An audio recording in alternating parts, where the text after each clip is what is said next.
The PM has clarified that there was no intrusion in Galwan. We've shown you what happened. The encroachment was beaten back. But what about Pangong Tso? What about the Pangong sector? Remember, and I'm going to show you what's happening there. Has the Prime Minister ended this debate on the line of actual control in the very troubled Galwan Valley, or are there still issues that need to be addressed? Question number 3. How will China respond to Prime Minister Modi's very sharp statement? Remember, this is a country that has claimed the entire Galwan Valley. So how are they going to respond to this particular statement? So far, China has tried to control the narrative. Are they going to have something to say now after the Prime Minister has said, you guys tried to come into our territory and we beat you back? Well, while Indian and Chinese army officers work to calm the simmering tempers that continue to prevail at Galwan Valley Patrol Point 14, the site of that shocking bloodletting on June the 15th, the Indian Army is ensuring that its focus does not shift, even after the Prime Minister has spoken, from the Pangong Tso shores. That's just south of the Galwan Valley. Through hot springs is the Pangong Lake. Beautiful lake. You've seen it in the movie Three Idiots. Well, on the north shores, there's a huge Chinese buildup, and it is here where the territory story is really manifesting itself.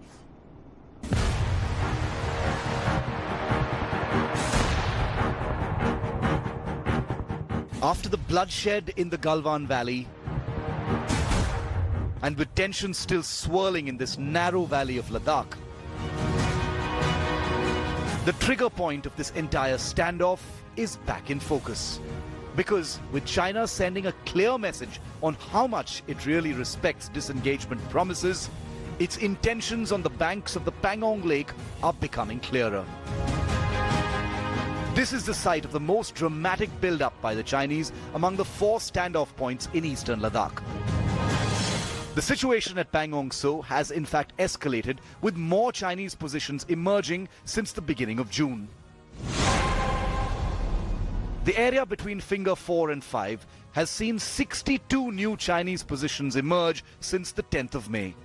Across these 62 positions, more than 300 structures, that is camps and observation posts, have been erected.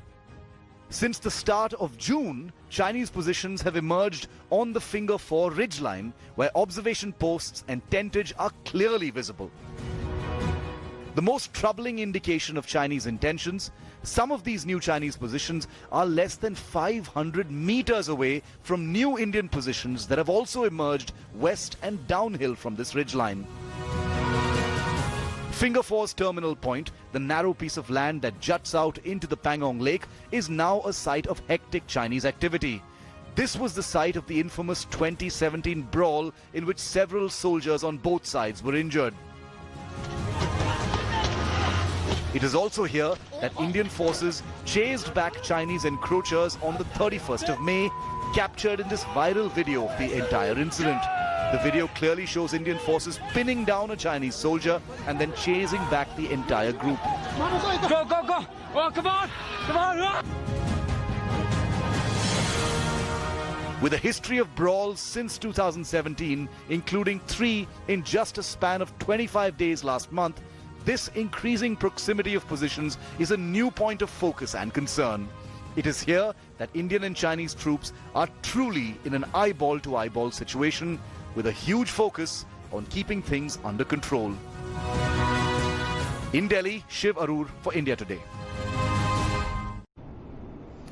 General Kulkarni, pillboxes, concrete bunkers, outposts, observation posts, tentage, in a sort of conspicuously large number across that entire ridge line of Finger 4, between Finger 4 and Finger 5.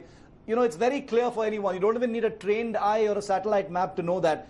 What's going on, sir? This is a place that used to be patrolled by India. I do know that between 99 and 2014, there was a large-scale infrastructure development on the Chinese side. They built roads all the way up to, the Finger 4 ridgeline, metal roads, earthworks, all kinds of things were happening which went unchecked. But I'm talking about right now, sir. What do you make of what's happening there? Shiv, what has actually happened is, now this is where the real perception that we're talking about might just be clearer to the viewers. Now, our perception line and our claim line is up to finger 8. And their perception and their claim line is up to finger 4. And that is where the dispute is always there.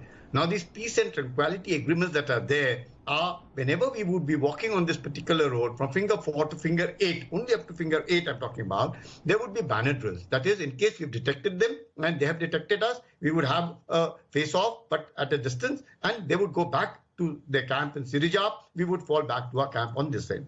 Now, what happens is, because of this perception, now, well, imagine from 1999, that's the time these people constructed the road coming from finger 8, that is Sirijap to finger 8, 7, 6, 5, and 4. That's where the turning point at 4 and they go back.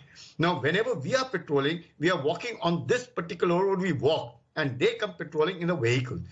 While in the lake, our fast boats go up to a point that is finger 8, take a turn and come back. They would be wanting to come at finger 4. That's where the contest takes place, in the sense, in the water, our fast boats are telling them, go back. And when we go to finger 8, their fast boats will come to tell us that we should go back to finger 4. So this perception has been there for a long, long time. There has been no... So therefore, they've been claiming that we've been coming up to finger 4. We've been saying we have been going up to finger 8. And this is where now, what you rightly said, this probably may be for the first time that we may be face to face with the Chinese at finger 4. And that is definitely not called for, because the Chinese seem to have dug in. Now they seem to have almost made it like a, their camps have come up, the area is being developed. That's, I think, is a bad thing. It would be so much better for China that they must maintain. Yes, this is the reason. This is actually the reason why India today is the only channel you can trust on this issue. Because while we've told you that in Galwan the issue has been handled, in Galwan the issue is clear, in Galwan there is no issue or problem any longer as far as the line is concerned. In Pangong there is a situation. Gaurav Sawant I want to bring in, he's in Leh Ladakh. Gaurav, there is a problem in Pangong. Yes, there are perception issues, but the disputed area between finger 4 and finger 5 has been completely overrun by the Chinese now.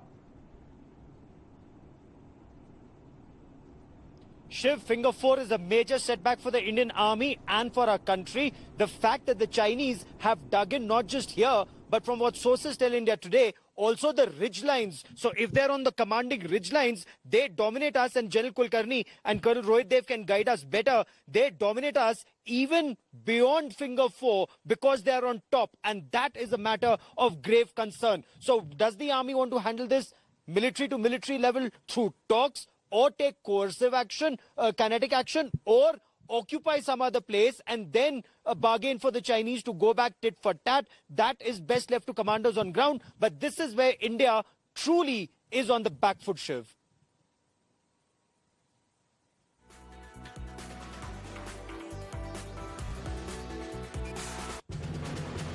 Rohit Dev, what are you making of what's happening in Pangong Lake, sir? Finger 4 ridgeline completely taken over by the Chinese. 300 positions, 62 erections in that area. It doesn't look good, sir. I mean, one can talk about no intrusions. One can say that between 99 and 2014, previous governments have also done nothing. But there is a real and present problem here between finger 4 and finger 5. Just give me some time to explain to you, Shiv, why this is happening and what can be done actually. Yeah. The first part is that both these areas are of acute Chinese interest for a long time. And take your background to Muslim and also to the Chanthang exercise which the Indian military conducted in the region in 2019 September. After that, in 2018, we have seen merger of the three regions. Now, China is constantly on these two areas, forward basing its troops and the army. What Rahul Kawal showed you, those three blocks, are suggestive of the fact that the central block has been there and built up. The rear block is the base from where they come. Go on air like that. I'm going to try and correct your audio, Colonel Dev. We can't hear you properly, and so it's a bit of a waste. In the meanwhile, let me correct that audio with Colonel Dev, but let me bring in General Kulkarni once again. General Kulkarni, these images are very compelling. They show you where all the Chinese camps are, all over that particular ridge line. The new Indian positions, downhill from the finger 4 ridge line, are just about 500 meters away from the Chinese positions. What can India do in this situation, sir? You see, notwithstanding that they could be at finger 4 and between finger 4 and finger 5, and that we are just joining them very close eyeball to eyeball confrontation which is going on over there. But notwithstanding that, this entire area is dominated even from across the Pangong Tso Lake. So there is nothing to really be worried about. I don't visualize what would be better is that they must pull back and status quo ante should be maintained. But should it not be maintained, let's take it would, whether the Chinese insist that we want to be there or may pull back later, there's really nothing very much to be worried about, because we have been patrolling up to finger 8. Yes, the patrolling to finger 8 would have stopped. We would not be able to go to finger 8 along the ridge line. But yeah, in the water, in the lake itself, there should not be much of a problem. Of course, it will be contested because the Chinese would be wanting us to stay up to finger 4 and we would be wanting to go up to finger 8, and therefore but it should be avoided. I think it should be avoided because it would be in the interest of both the countries that we must maintain status quo ante. That is one. But should it not happen, we'll have to be vigilant, we'll have to be careful, because now this may be for the first time that we will be face-to-face, eyeball-to-eyeball confrontation with the Chinese troops, which definitely is not in the interest of both the countries.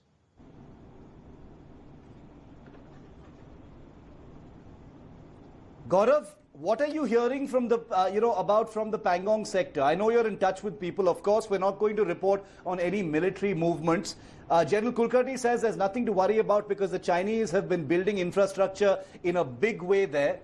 But what I want to know, Gaurav, is this going to be the new line now? The ridge line over finger 4, is that going to become almost like a de facto frontier now?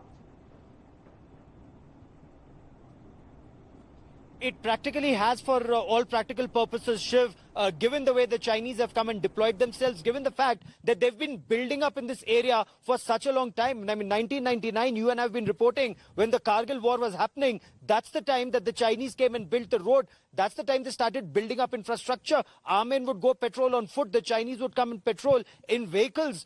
The question is, what were we doing all along? Why did we not build up adequate infrastructure in this area when we knew of the evil Chinese design all along? Why are we caught by surprise in some senses? Of course, the Indian Army is very heavily deployed in this entire area. So even when the Chinese tried to come into Galwan, they were stopped at Patrol Point 14. They could not come in all the way through. They could not establish themselves where they wanted to at the confluence of Shyok and Galwan River. They were pushed back beyond beyond Patrol Point 14. But why not the same in this area? Perhaps because the Chinese had developed better, they came in better, more resources. Now it remains to be seen whether they go back after talking, after maybe military action, or does India go occupy someplace else which threatens China, and then there's a mutual dialogue, or this becomes the de facto LAC in this area, Shiv? Thanks, Gaurav, for joining me on that story, but continue to stay with me now because... Hello everyone, this is Rahul Kamal here. Hope you enjoyed this video. For the latest news and analysis, like and subscribe the India Today YouTube channel, and don't forget to press the bell icon to stay updated.